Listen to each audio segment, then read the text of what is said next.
Hey everybody, I'm Tom Vasel, and today we're taking a look at a little trick-taking game called Tatsu. This is a game that is definitely made for 4 players, a trick-taking style game in which you have to catch spirits to score points. I'm reading the back of the box. They're split into 2 clans, yellow and red. You play as a team of one of these 2 clans, but you can make your opponents play the cards of your clan. So it's a trick-taking game in which there's a funky little scoring system, but even more of a funky way to play. Let me show you. To start out with, let's take a look at the cards that are in the deck. So there are 2 different suits here. Each suit is for one of the players, and if you're playing a 4-player game, which is the way the game was made to be played, you can play a wonky 3-player or 2-player, but it's made to be played with 4 players. The partners will sit across from each other. You'll shuffle this deck together and give it out, but I want to just show the different cards. So in a deck, for each color, there are 3 zeros, a 1, 2, and a 3 multiplier. There are also 4 ones having a value of 3, 4, 5, 6, 7. I'm sorry, there's 5 ones, 3, 4, 5, 6, 7.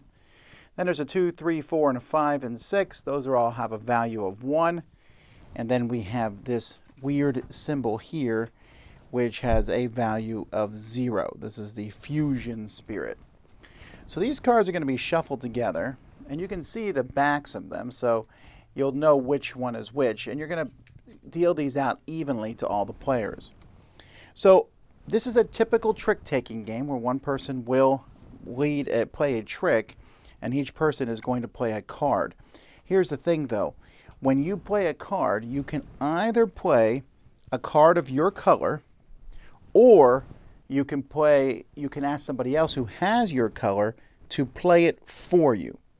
So I can ask my partner, who's probably going to want to help me, or I can ask my enemy. So I say, Annette, can you play a red card for me? Now she picks the card that's played, but each person's going to do that until there has been a card played.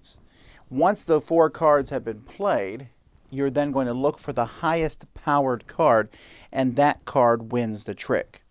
There are a couple exceptions to that.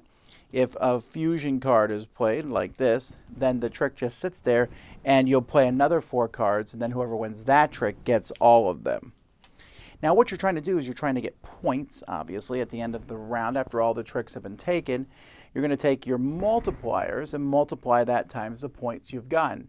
If you have no multipliers, well then you get no points. You need to have at least some multipliers. So this here, for example, be 11 times 4, so that's 44 points. And then you shuffle and go again until someone gets to 500 points, or as with most trick-taking games, you decide you're going to end it.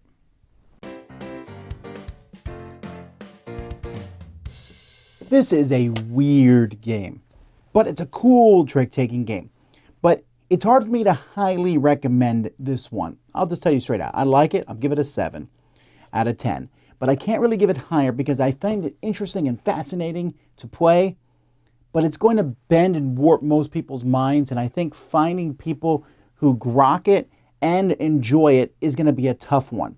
I found it to be fun and interesting, but there's 2 different things going on. First of all, there's the whole scoring system. You need to get some of those times cards, but there's zeros. So you need to get yourself, your partner to play one.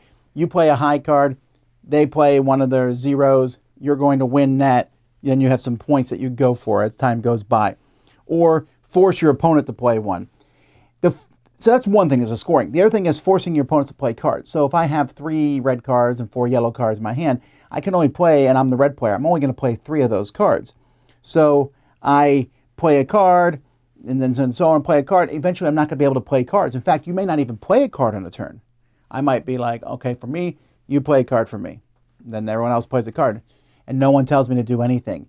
So there's this really weird give and take as to when to play a card, when to ask an opponent to play a card, when to ask your partner to play a card. And I find that sort of thing to be really fascinating. Am I good at it? No. Does it feel chaotic and lucky? Yes. Is there strategy somewhere in the background? For sure. And that's why I enjoy the game. It's just that I play the cards and see what happens. But I'm good at trick-taking games.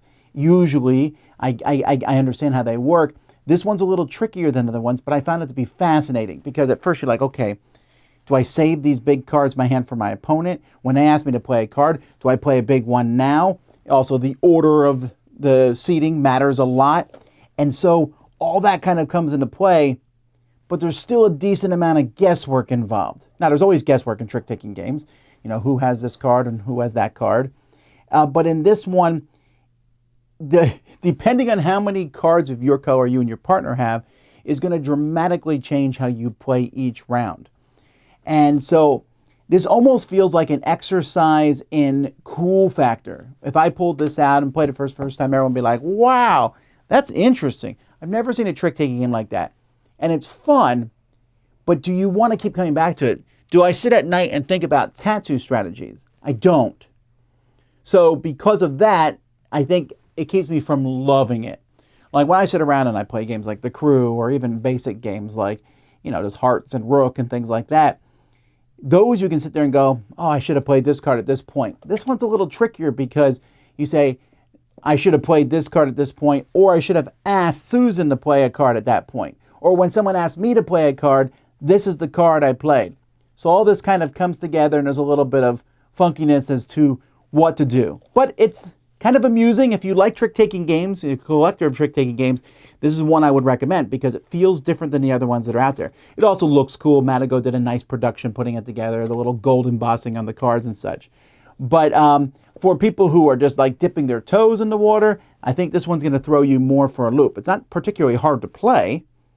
It's not brain-burny per se, but doing well at it's going to be tricky. So that's Tatsu. I'm Tom Vasel. We'll talk to you all next time.